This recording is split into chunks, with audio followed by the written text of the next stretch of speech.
आगरा, जिसे हम प्यार का शहर कहते हैं, एक ऐसी जगह जो खूबसूरत यादों के लिए जानी जाती है। पर यही शहर एक बहुत ही दुखद, एक दिल तोड़ने वाली कहानी का गवाह भी बना। ये कहानी है एक नौजवान मैनेजर की, एक टूटी हुई शादी की और एक आखिरी वीडियो मैसेज की जिसने सबको हिलाकर रख दिया। भगवान, पुरुषों की रक्षा करने की जरूरत है। ये मानव शर्मा के आखिरी शब्द थे, उनके आखिरी वीडियो से। और ये शब्द अपने आप में उस पूरी कहानी को, उस गहरे संघर्ष को बयां कर देते हैं जिससे वो गुजर रहे थे।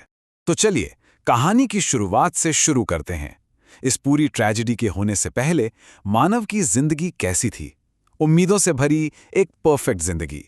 तो ये है मानव शर्मा। आगरा के एक बहुत ही सम्मानित, अच्छे खासे परिवार से थे। खुद टीसीएस में एक सक्सेसफुल मैनेजर, मतलब सब कुछ सेट था।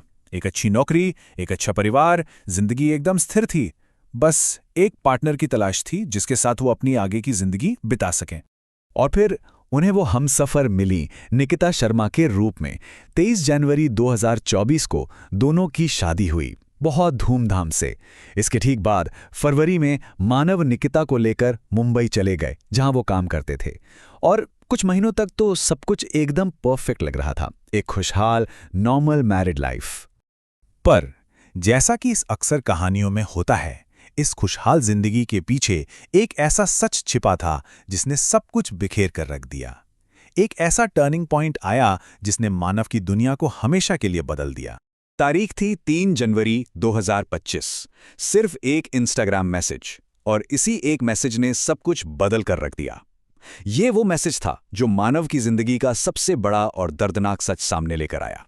मैसेज में लिखा था, निकिता का मेरे पति मोहित के साथ बहुत समय से अफेयर चल रहा है। तुम्हें सच जानने का हक है। जरा सोचिए, ये मैसेज मानव को किसी और ने नहीं बल्कि निकिता के प्रेमी की पत्नी ने भेजा था। इन कुछ लाइनों ने मानो मानव के पैरों तले से जमीन ही खींच ली। ये कोई शक नहीं था, ये एक कड़वा सच था जो उनके सामने आ खड़ा हुआ था। तो यहां दो दुनियाएं आपस में टकरा गईं।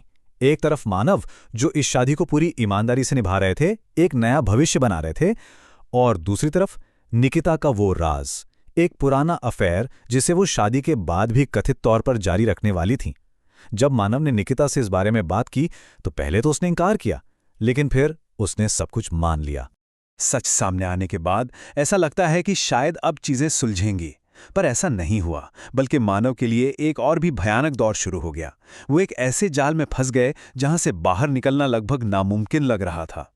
तो देखिए हुआ क्या। स्टेप 1, मानव ने निकिता को कन्फ्रंट किया और उसने सब मान लिया। स्टेप 2, इस धोखे के बाद मानव ने तलाक लेने का फैसला किया, और यहीं पर आया स्टेप 3, जिसने सब कुछ बदल दिया। निकिता ने धमकी दी कि अगर तलाक लिया तो वो मानव के पूरे परिवार पर झूठे दहेज का केस कर देगी, और यही वो धमकी थी जिसने मानव को पूरी तरह से तोड़कर खामोश कर दिया।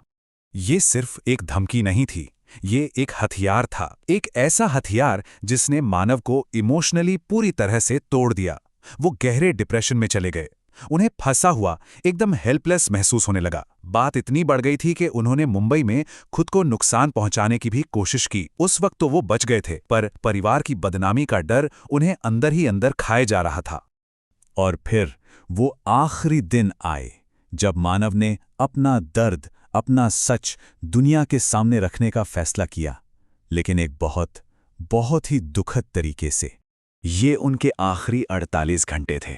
23 फरवरी 2025 को मानव और निकिता मुंबई से आगरा पहुंचे। मानव ने निकिता को उसके पेरेंट्स के घर छोड़ा और खुद अकेले घर आ गए। उसी रात 23 फरवरी की रात उन्होंने वो वीडियो रिकॉर्ड किया, और अगली सुबह 24 फरवरी को जब उनका कमरा खोला गया तो वो अपने कमरे में मृत पाए गए। परिवार के लिए ये एक ऐसा सदमा था जिसकी कोई कल्पना भी नहीं कर सकता। उनके फोन से एक वीडियो मिला, 6 मिनट और 57 सेकंड का, 6:57। ये सिर्फ एक वीडियो नहीं था, ये मानव का आखिरी बयान था, उनकी आखिरी आप बीती। उस वीडियो में वो कहते हैं, अगर कोई महिला कोई भी आरोप लगा दे तो कोई आदमी की नहीं सुनता। इन शब्दों में उनकी पूरी लाचारी, उनकी बेबसी झलकती है। उन्हें यह लग रहा था कि सिस्टम में उनकी बात कोई नहीं सुनेगा और एक झूठा इल्जाम उनके पूरे परिवार की जिंदगी तबाह कर देगा। और फिर अपने परिवार के लिए उनके आखिरी शब्द, पापा सॉरी, मम्मी सॉरी, मेरे जाते ही सब ठीक हो जाएगा। इन शब्दों में कितना दर्द है। एक माफी है और एक बहुत बड़ी दुखद गलतफहमी कि उनके जाने से सब ठीक हो जाएगा। मानव तो चले गए, लेकिन उनका वो आखिरी वीडियो एक लड़ाई की शुरुआत बन गया। सच और इंसाफ के लिए एक लड़ाई। इसके बाद जो हुआ वो भी काफी हैरान करने वाला था।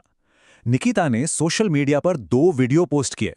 पहले वीडियो में उसने दावा किया कि मानव शराबी था, उसके साथ मारपीट करता था और वो विक्टिम थी। पर दूसरे वीडियो में वो रोते हुए माफी मांग रही थी और ये मान रही थी कि मानव ने हमेशा उससे बहुत प्यार किया।